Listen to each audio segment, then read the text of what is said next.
Utah, home to more than 81,000 miles of rivers and streams, many which hold fish. Most of the fish in our state have been introduced and are not native, which has endangered our native cutthroat trout.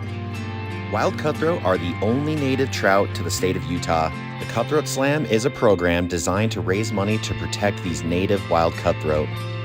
The Bonneville Cutthroat, the Bear River Cutthroat, the Colorado River Cutthroat, and the Yellowstone Cutthroat are the 4 native subspecies to our state. Join Skiddy Fishing in this 4-part limited narrative series where I drive all over the state and catch these 4 subspecies. This donation will go to conservation projects and earn a medallion. I hope you enjoy the Cutthroat Slam. In the summer month of July, the Cache National Forest is quite the spectacle when it comes to nature in its full bloom glory. With the temperatures often exceeding 90 degrees down in the valley, it's not uncommon for an outdoor enthusiast to flock to these mountains for a little bit of relief. It's been just over 1 month since I caught my Bonneville Cutthroat Trout, which marked me 50% complete with the Utah Cutthroat Slam, and today's target might naturally be the most predatory and the most migratory of the 4 subspecies. And with 20,000 years of complex geographical changes, the species today that I'm targeting is the Bear River Cutthroat.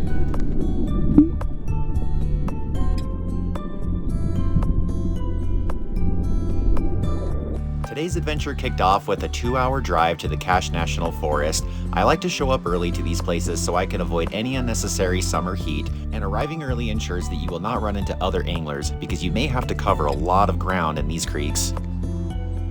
Although I've completed multiple cutthroat slams using Tenkara rods, this time I wanted to complete slam number 5 with a western fly rod entirely, so although I've fished this creek before, this was going to be a brand new challenge for me personally.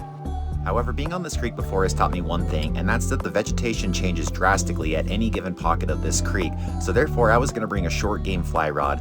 My 7'6" 4-weight action was the perfect job for this one. Although the first few pockets definitely held some fish, sadly they were not interested in anything that I could throw at them. I wasn't really getting a good presentation in the tight waters. As I was walking up to the next likely spot though, I found the high bank section of the stream where I wanted to maybe try high sticking in it just to see if I could pull anything out. The high sticking couldn't coax any fish, but in the very next pocket just a few feet up, I did hook a fish, but it popped off immediately. A few false casts later, I ended up getting my fly stuck in the tree and I had to go save it. Certainly not off to a great start.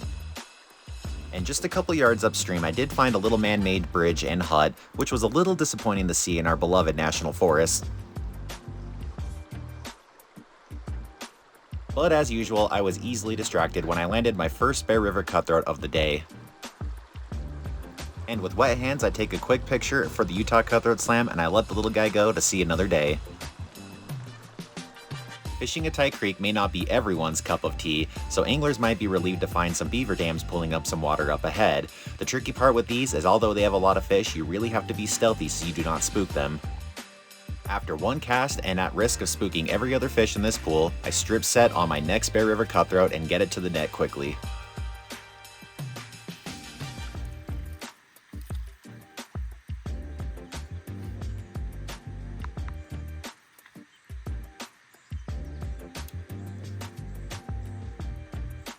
The feeling of the stress and the anxiety jumping off your shoulders after you land your first catch is quite a feeling for an angler, and it felt like I was certainly getting locked in after this. And for those that love chasing natives, they never really truly care about the size of the trout, but more so the quality of the fish. Every once in a while you fish a nice little pocket and you get some beautiful patterns and some colors and hues on these native cutthroat trout.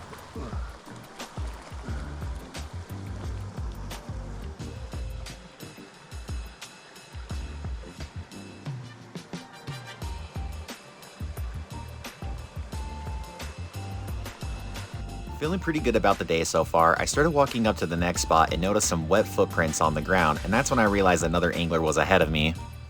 Unsure of which pockets had been hit by that angler ahead of me, I wasn't sure if the trout were spooked, so my goal was just to catch one more, and I was pretty satisfied to find it in a very unlikely place.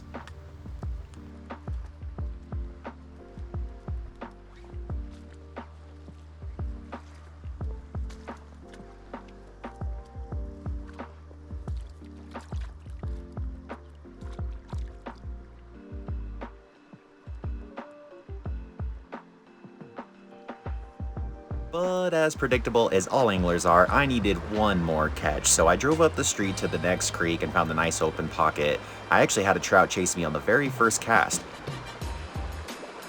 I wondered if I could catch it again though. Ooh. Chase it.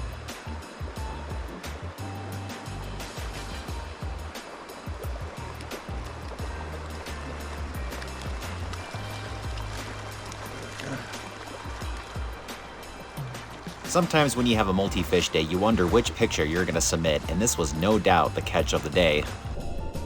And as the noon temperatures picked up and the Bear River Cutthroat swam away, I took the rest of the hour to enjoy the nature around me.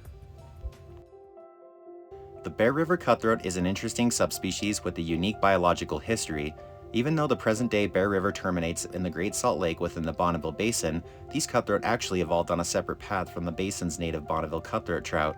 Geological evidence suggests that the course of the Bear River was changed around 20,000 years ago due to volcanic activity. Before this rerouting occurred, the Bear River was connected to the Snake River drainage. This makes the Bear River Cutthroat a distant cousin of the Yellowstone Cutthroat Trout. Due to overlapping watersheds such as the Weber River, the Bonneville Cutthroat and the Bear River Cutthroat have historically mixed in these watersheds. This has made them lumped together in the same subspecies group. However, genetic evidence and studies are continuing to propose that the Bear River Cutthroat should be separated as its own formal subspecies. Another alias to the Bear River Cutthroat is the Bear Lake Cutthroat. These are the same fish genetically. However, the Bear River Cutthroat tends to be more fluvial, where the Bear Lake Cutthroat is adfluvial. Adfluvial meaning that these fish swim from the lakes to tributaries to spawn, only to go back to the lake for the remainder of their time.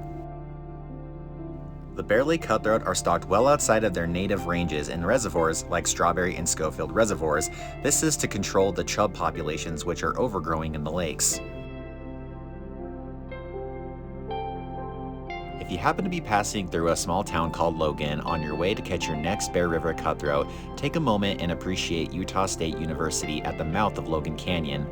This is home to a world-renowned trout biology program, and they have put a tremendous amount of research and time into the Bear River Cutthroat.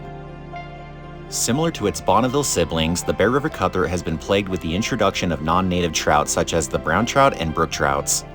Excessive irrigation and water diversion has also plagued the migration patterns of these cutthroat for many, many years. One of my favorite Bear River restoration projects involves the Cache Valley anglers, where they took eggs from the Temple Fork tributary of the Logan River and brought them to a hatchery where they could be fertilized. With hatchery success, they grew the trout to 2 to 3 inch fry before releasing them in the right-hand fork of the Logan River. At the base of the right-hand fork was a trout barrier to separate the rainbows and the brown trouts from the native cutthroat. The project was hailed a success as the trout were naturally reproducing from then on, and now there are 8 projects spanning for the next 10 years benefiting the majestic Bear River Cutthroat.